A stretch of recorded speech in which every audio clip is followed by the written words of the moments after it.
I only kill problems. Problems like scandal and negativity from Google, social, and the internet. And whether it's a mean tweet or a bad review or a press story that's saying God knows what, that's the story that we delete. We get that gone like it never happened. And the reason why we do this is because people see whatever they see online and they make a snap judgment.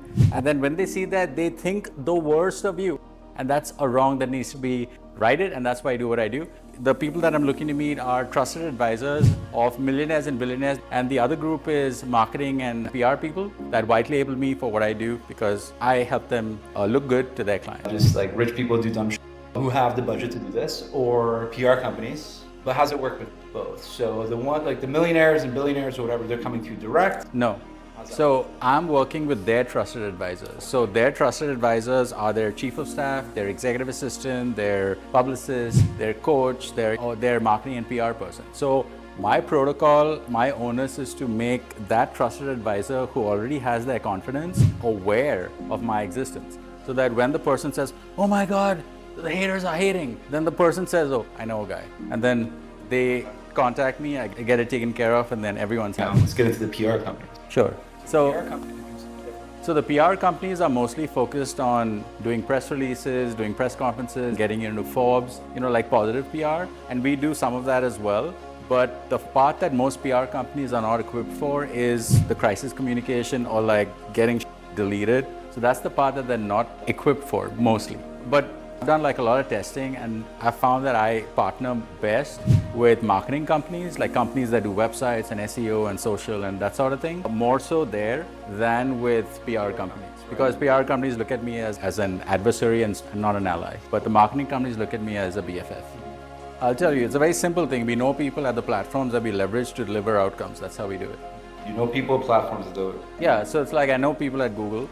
I know people at Yahoo, I know people at Forbes, and we leverage those relationships and say, get shit gone. So you're not putting out articles or something? Like, how are you going about it? Contact the publisher. You say, that stuff needs to go for XYZ reason, like a TOS violation. TOS is terms of service. And then once we tell them that, it's like, okay, makes sense, it's gone. 30 to 45 days, it's gone. We're deleting the content from the source. Just tell me the links, I'll give you a code, pay us, and we get it gone. And then we have another service called Force Field. Force Field is basically a more preemptive service which ensures that the client's online visibility footprint is clean, pristine the next 6 months, year. And that's usually when the client is going through some sort of vetting process. So you can remove stuff. Obviously, we're more famous for getting the stuff gone. Also help clients by resetting the narrative, by positioning them as a thought leader. So the PR company is primarily going to be using us to get stuff deleted. And the part that we do that they sometimes partner with us on is helping their clients be seen as influencers or thought leaders, like helping them speak at the United Nations or be an Amazon best-selling author or a podcaster, which obviously the PR company is white labeling and marking up 200 or 300% on our fee. The client's happy, they're happy, we're happy. Okay, so you have PR companies coming to you. They're probably doing a dual prong approach with like, hey, we're gonna do this, plus you're gonna pay us for like all these articles. Exactly. And then we'll bury it or it'll disappear, and then they'll put out more articles. So you have an interesting proposition because what you do is very different than other companies. Because right. Normally, I'm aware of this process, right? And normally what people do is they just bury it. So they'll say, okay, we're gonna do 100 articles about you. Yeah. And we're just gonna push that bitch down in Google. Right. Where it's on page 7. Right. And it doesn't matter what's on page 7. Exactly. Exactly. Look past page 2. Right? Correct. Plus, you actually don't trust it at that point. Once it's past, if you see all the other jargon that comes up, it just can't be trusted. So what you're doing is you're just completely removing it. Correct. We're deleting it. It's gone. Yeah, So you're basically going back to the author saying, hey, shit needs to go, and you're getting rid of it at the source. Correct. Which is interesting because now you actually don't even have a backlink anymore because it's gone. Correct. So once it gets deleted from the source, Google then de-indexes it from the search result. So that link is not going to be seen in the Google search result as well. Okay, so let's talk about right now, where's most of your business coming from? It's coming from It's mostly trusted advisors? Or yeah, so the trusted advisors are the marketing agencies. So my best referral channel are marketing companies. I'm also looking to develop other channels of referral partners, like I said, the trusted advisors piece of it. Kind of worked a little bit with attorneys like divorce attorneys, criminal defense attorneys, IP attorneys, sports, entertainment attorneys. And that's what I've just narrowed my focus. And that's what's really, really worked for me. So I don't do any external marketing at all. It's all inbound. It's all leads that are just hot leads that are coming in. How do you get more marketing partners? One of the things that I'm doing is I'm going to various networking groups where there's many marketing people there. And then of course I'm their best friend. So that's one thing that I'm doing. And then the other thing that I'm doing is I have a networking group called Dynamite. Sort of repositioning that to have a more of a marketing focus because it suits me best to, have my besties around me, which is the marketing people. The new avatar of Dynamite is the hub for marketing and creative adjacent professionals. What are you doing to get your current marketing partners to recommend you to other marketing people? The way that they would recommend me to others is making a lot of money from what I do. Yeah.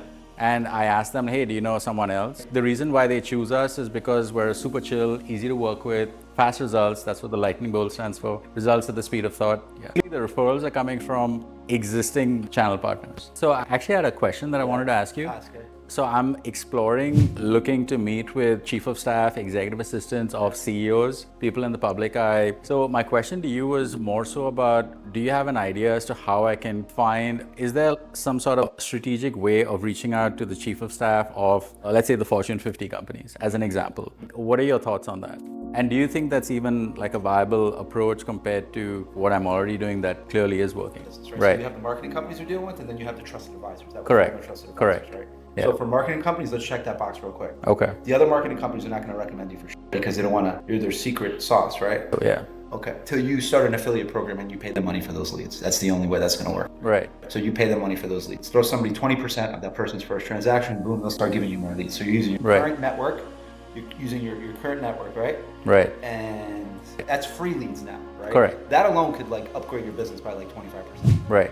You got to pay them. That's the difference. They'll do it. Absolutely. But you have to find a good way to put together like a little affiliate program. Every single website has a very simple way of setting up an affiliate program. Right. Right.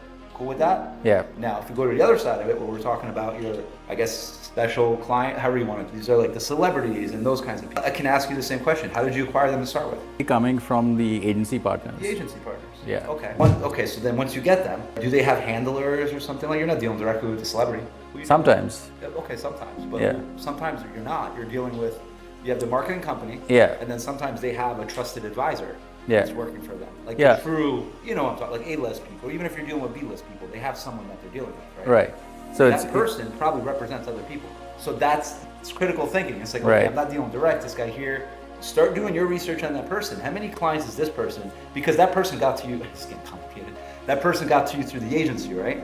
Yeah, and usually the agency is the middle layer.